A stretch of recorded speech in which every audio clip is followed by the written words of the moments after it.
Bienvenidos a su segunda semana de clases. El primer tema a desarrollar es la introducción y marco histórico del trabajo. Iniciaremos con historia y evolución del trabajo.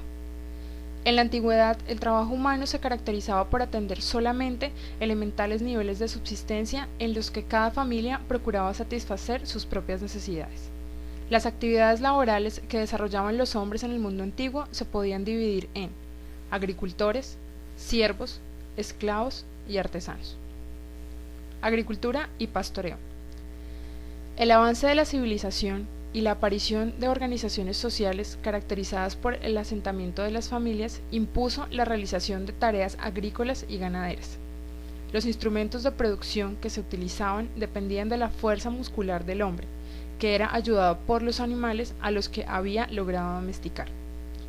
El jefe de la familia era secundado por todos los miembros y trabajaban mientras hubiese luz solar, por cuanto vida y trabajo se confundían en un mismo concepto. El campesino construía su vivienda, fabricaba y reparaba sus enseres y herramientas y se preocupaba por la alimentación. Esclavitud.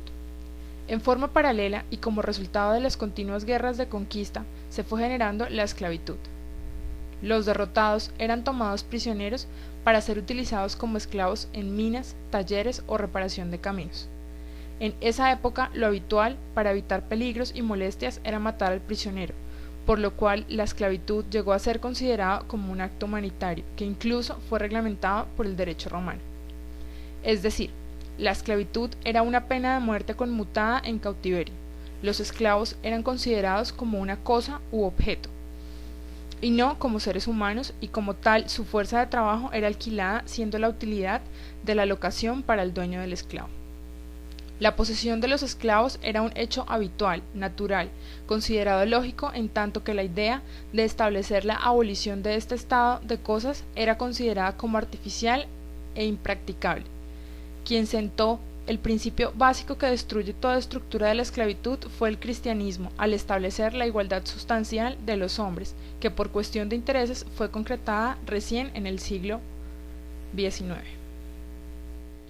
Servidumbre. Al llegar la Edad Media, periodo comprendido desde la caída del Imperio Romano de Occidente en el año 476 hasta la caída de Constantinopla en el año 1453, las costumbres se modifican. La organización feudal de la sociedad atenúa las características de la esclavitud al sustituirla por la servidumbre.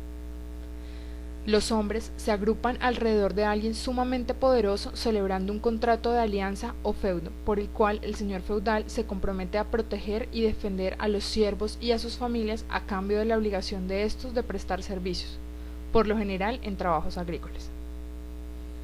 El siervo estaba ligado a la tierra que cultivaba y compartía con el señor feudal los frutos obtenidos. En caso de cesión de la tierra a otro dueño, la transacción comprendía al siervo que en ella trabajaba. Artesanado.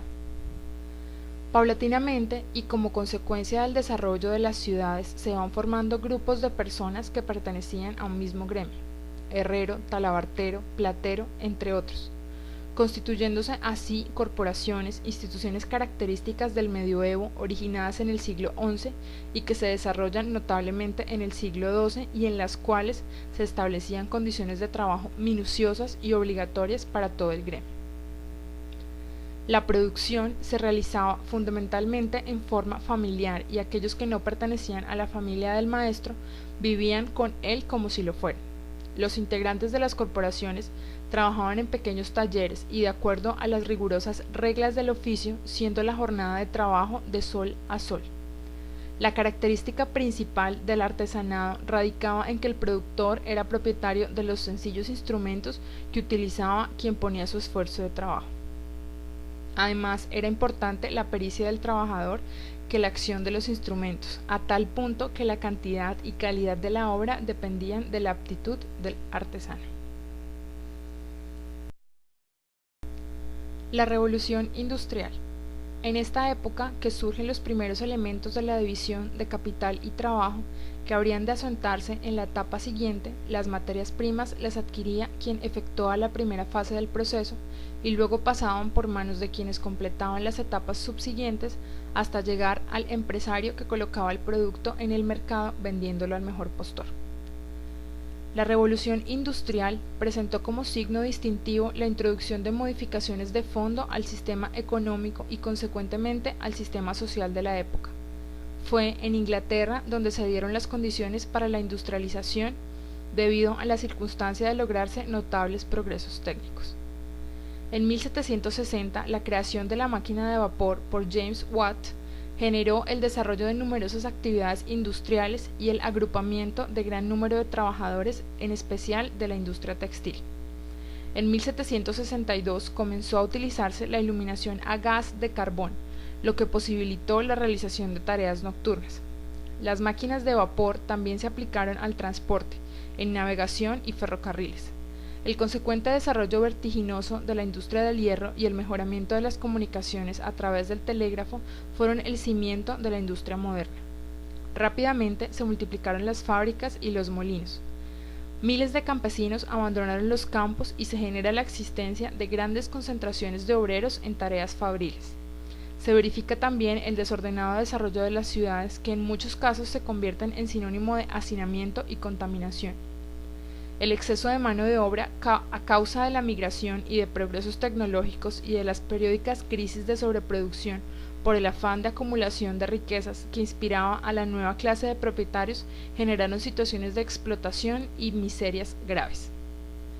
La jornada laboral hasta mediados del siglo XIX es de 12 a 14 horas y debido a la demanda explosiva de mano de obra se llegó a utilizar menores y mujeres en la realización de peligrosas y penosas tareas. En las hilanderías inglesas se trabajaba normalmente entre 12 y 17 horas diarias. La concentración poblacional y la vida en las ciudades son modificaciones sociales que impuso la revolución industrial, que se caracterizó, además de los horarios prolongados, por malas condiciones de trabajo, insalubridad, inseguridad y bajo nivel de las remuneraciones, siendo los peores pagos para los menores y las mujeres. No existía tampoco legislación laboral que ordenara el caótico sistema.